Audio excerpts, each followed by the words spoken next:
नमस्कार साथियों, कैसे हैं आप सब लोग। उम्मीद करता हूं आप सब लोग अच्छे होंगे। तो स्वागत है आपका हमारे YouTube चैनल की एक और वीडियो में।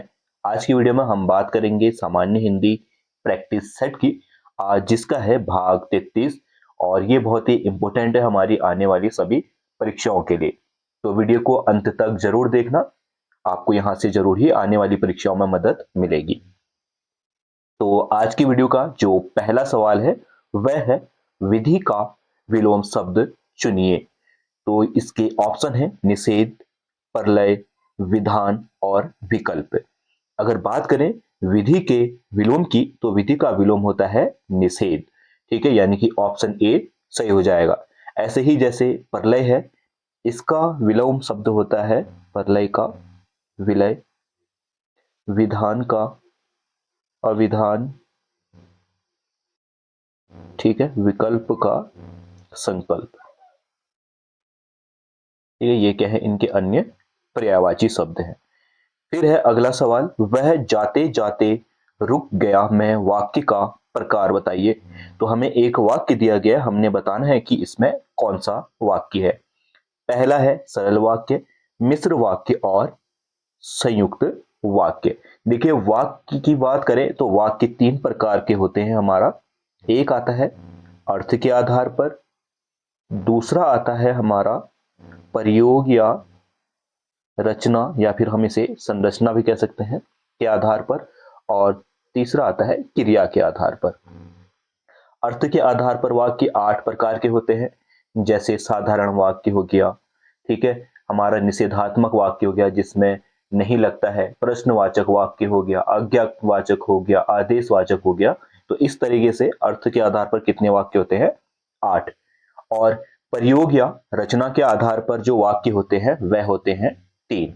ठीक है, अब ये तीन कौन कौन से होते हैं हमारा, एक होता है हमारा सरल वाक्य, मिश्र वाक्य और संयुक्त वाक्य। कभी कभार ऐसे भी पूछ देता है, पिछली हमारा जो सचिवालय रक्षक का एग्जाम हुआ था उसमें पूछा गया था कि अर्थ के आधार पर जो है वाक्य के कितने प्रकार होते हैं, अर्थ के आधार पर वाक्यों के प्रकार कितने होते हैं। तो वहां पे ऑप्शन आया था हमारा 8। तो कभी ऐसे भी पूछ सकता है कि रचना या फिर प्रयोग के आधार पर वाक्यों की संख्या कितनी है, तो 3। क्रिया के आधार पर वाक्यों की संख्या यहाँ पे भी 3 है, कृतवाच्य, कर्मवाच्य और भाववाच्य। ठीक है, आप इसको भी समझिएगा। और यहाँ पे हम बात करें तो इसके ऑप्शन है हमारे पास सरल, मिश्र, संयुक्त और इनमें से कोई नहीं। तो यहाँ पे हमें पूछा किसके आधार पर गया है, रचना के आधार पर या फिर प्रयोग के आधार पर। तो यहाँ पे यह है सरल वाक्य। ठीक है, क्योंकि जो यह वाक्य है इसकी रचना कैसी है, पूरी की सरल रचना है। ठीक है, फिर है अगला सवाल, रजनीश में कौन सी संधि है। अगर बात करें रजनीश की तो कोई भी संधि जानने से पहले हमें पहले उसका क्या करना पड़ता है, संधि विच्छेद करना पड़ता है। वहां से हमें आसानी हो जाती है कि हम किसी भी शब्द का संधि, उसमें कौन सी संधि है वह जान सके। तो रजनी शब्द की अगर संधि विच्छेद करेंगे तो ये हो जाएगा हमारा रजनी धन ईस। ठीक है, अब यहां पे पहले पद का अंत किसमें हुआ है, नौ में किसकी मात्रा है, नौ में जो है वह बड़ी ई की मात्रा है। तो पहले पद का अंत किसमें हो गया, बड़ी ई में हो गया, और दूसरे पद का आरंभ किसमें है, बड़ी ई में है। और ये दोनों मिलके हमारा कौन सा शब्द बना रहे हैं, बड़ी ई ही बना रहे हैं।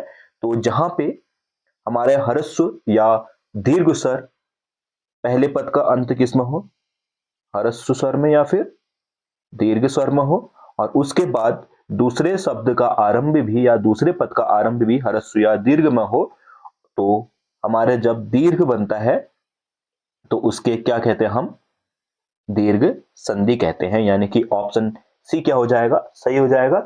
संधि अगर आपको अच्छे से सीखनी है तो चैनल पे वीडियो पड़ी है, आप वहां पे जाके संधि को अच्छे से समझ सकते हैं। बहुत ही इंपॉर्टेंट चैप्टर है संधि, यहां से अक्सर आते हैं और बच्चे यहीं पे गलती भी करते हैं। फिर है अगला सवाल, कंगाली में आटा गीला होना मुहावरे का अर्थ बताइए। तो ये इसके ऑप्शन है वस्तु कम ग्राहक अधिक, अभाव की स्थिति में होना, और दिल घबराना या फिर नष्ट भ्रष्ट कर देना। तो देखिए, जो हमारी उत्तराखंड में एसआई की विज्ञप्ति जारी हुई थी, उसकी परीक्षा में आप लोगों को ये जरूर ध्यान देना पड़ेगा कि व्याकरण पोर्शन से अधिक आपने जो फोकस करना है वह मुहावरे में होगे, लोकोक्ति, पर्यायवाची, अनेकार्थी, एकार्थी और हमारे विलोम शब्द, इन सब में ज्यादा फोकस करना है, क्योंकि 100 नंबर की हिंदी है तो 100 नंबर में अधिक से अधिक यही चीजें पूछी जाएंगी। तो इन चीजों को आपने जो है रट्टा मार के अपनी आज से ही तैयारी शुरू कर लेनी है।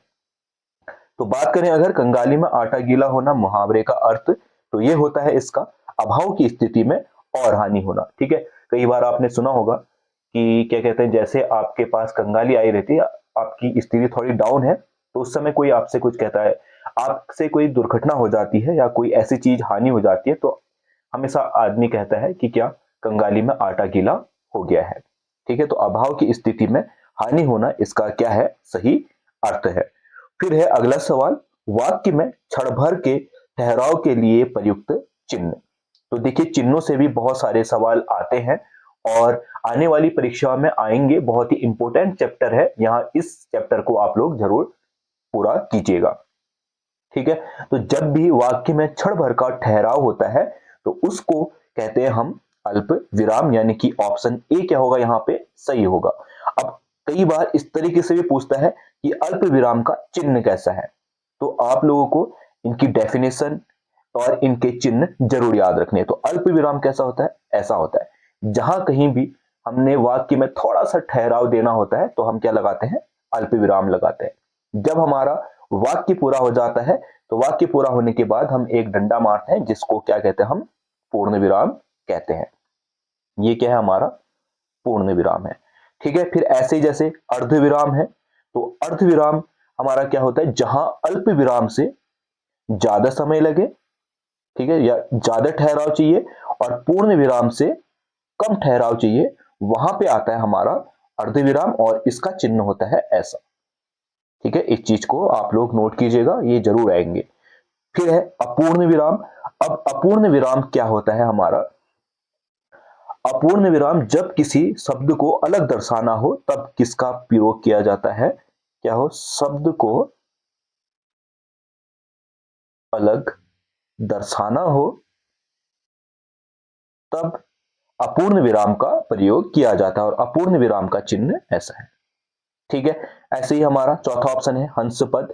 जब किसी वाक्य में कोई वाक्यांश या फिर कोई शब्द छूट जाता है तब हम उस वाक्य में हंस पद का प्रयोग करते हैं। ठीक है, इसका चिन्ह ऐसे या फिर ऐसे होता है। ठीक है, जैसे कोई वाक्य लिखा है हमने, उसमें कोई शब्द छूट गया है, तो उस वाक्य के शब्द के बीच में ऐसे ये लगा के हम इसके ऊपर लिख देते हैं, जो भी हमने शब्द, छूटा हुआ शब्द क्या लिख देते हैं, छूटा हुआ शब्द लिख देते हैं। ठीक है, और ऐसे चिन्ह लगाते हैं तो नीचे लिख देते हैं छूटा हुआ शब्द। ठीक है, तो ये क्या होता है, हंस पद होता है। ठीक है, वाक्य चिन्ह जो चिन्ह है इनको आप लोग जरूर देखिएगा। फिर है अगला सवाल, प वर्ग का उच्चारण स्थान होता है। तो देखिए, मैंने बहुत बार अपनी वीडियो के माध्यम से बता रखे हैं कि जो हमारे स्पर्शी व्यंजन है, 25 स्पर्शी व्यंजन में से क वर्ग का अलग स्थान है, ट वर्ग का अलग स्थान है, च, ट, ट और प। ये पांचों वर्गों के अपने अलग अलग उच्चारण स्थान है। ठीक है, अब इसके ऑप्शन क्या है हमारे पास, ए दंत्य, बी ओष्ठ, सी तालु और डी कंठ।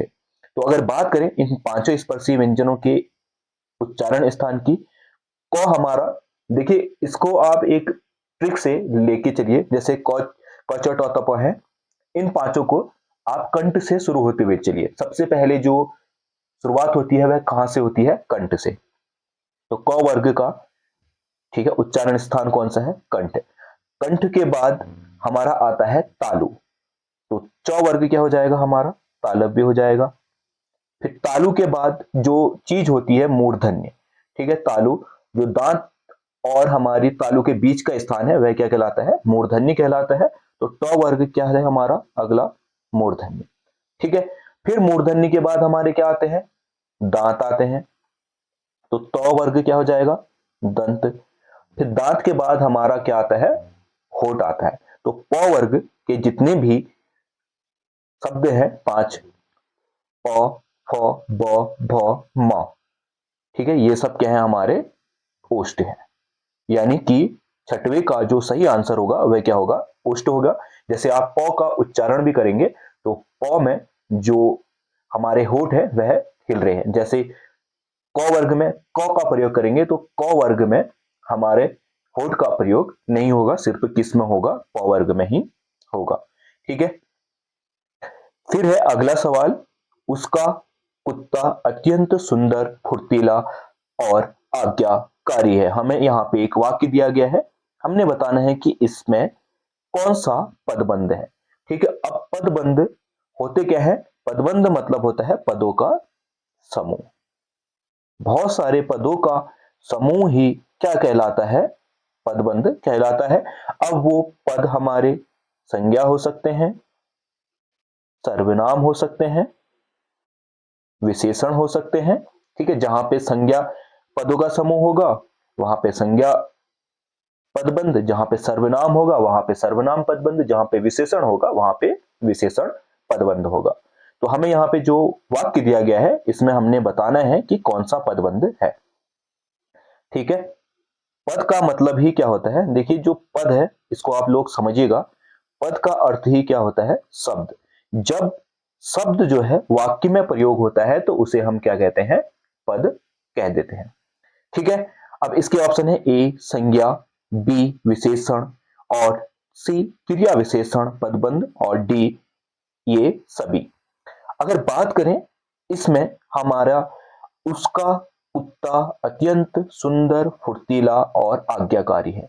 ये सुंदर, फुर्तीला और आज्ञाकारी ये जो पद है हमारे, ये कैसे पद है, विशेषण पद है।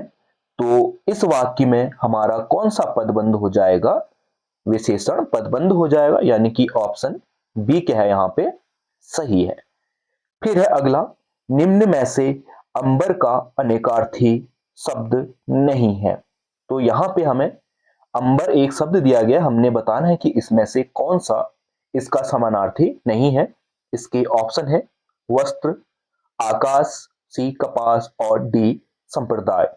ठीक है, अगर अंबर की बात करें तो अंबर के जो अनेकार्थी शब्द होते हैं वह होते हैं बादल, वस्त्र,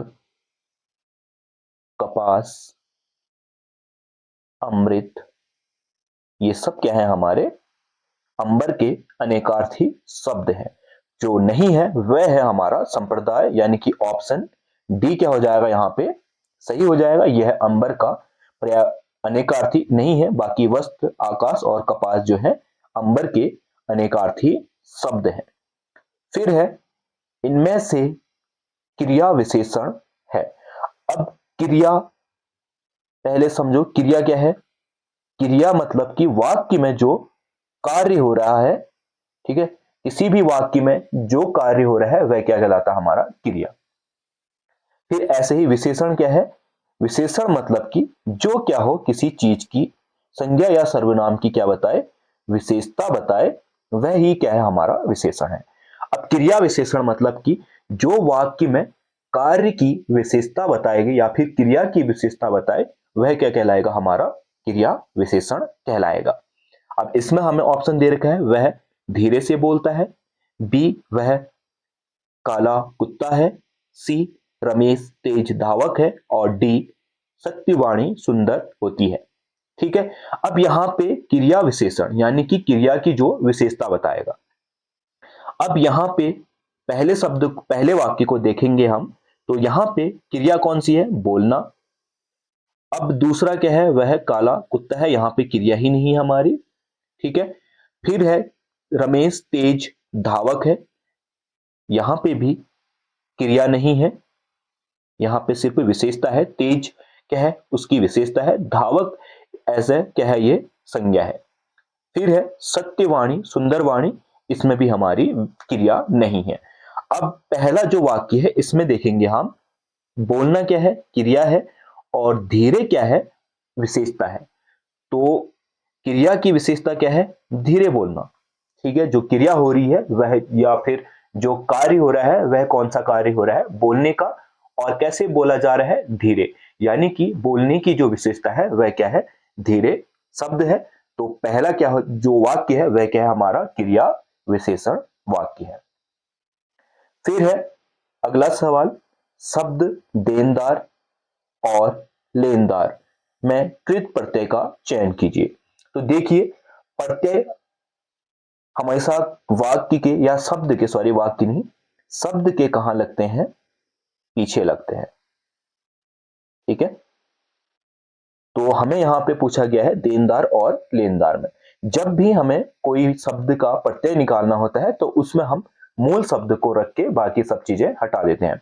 ठीक है, जैसे देन और लेन क्या है? यहाँ पे मूल शब्द है और इसमें दार प्रत्यय लगा के इसको क्या बनाया गया है? देनदार और लेनदार। तो हमारा ऑप्शन सी क्या होगा? यहाँ पे सही होगा। ठीक है, तो प्रत्यय और उपसर्ग दो तरीके से होते हैं। उपसर्ग हमेशा कहां लगता है?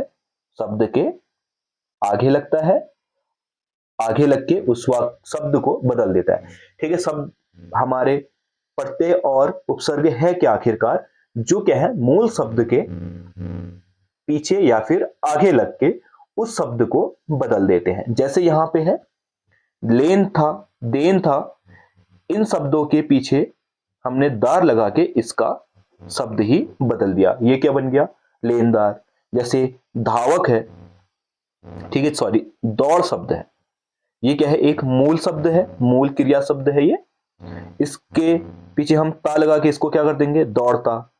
इसके पीछे ना लगा के हम क्या कर देंगे? दौड़ना। ठीक है, इसके पीछे ओ लगा के हम क्या कर देंगे? दौड़ो। तो ऐसे ही ये पीछे पट्टे लगा के हम उसका क्या बदल देते हैं? अर्थ, या फिर उस वाक्य को परिवर्तित कर देते हैं। यही हमारे क्या है? प्रत्यय। और उपसर्ग क्या होता है? किसी भी शब्द के आगे लग के उसको बदल देता है। ठीक है, उसको बदलने का कार्य कौन करता है? उपसर्ग करता है। ठीक है, प्रत्यय और उपसर्ग, उम्मीद करता हूं आप लोग समझ गए होंगे। तो ये क्या थे आज की वीडियो के कुछ महत्वपूर्ण सवाल थे। उम्मीद करता हूं आपको ये सवाल पसंद आए होंगे। और अगर वीडियो पसंद आई है तो वीडियो को लाइक और अपने दोस्तों के साथ शेयर जरूर कर देना, अपने परिवार में शेयर कर देना। और अगर चैनल में नए हो तो चैनल को सब्सक्राइब करके जरूर जाना। हम मिलते हैं तब तक अगली वीडियो में। बाय।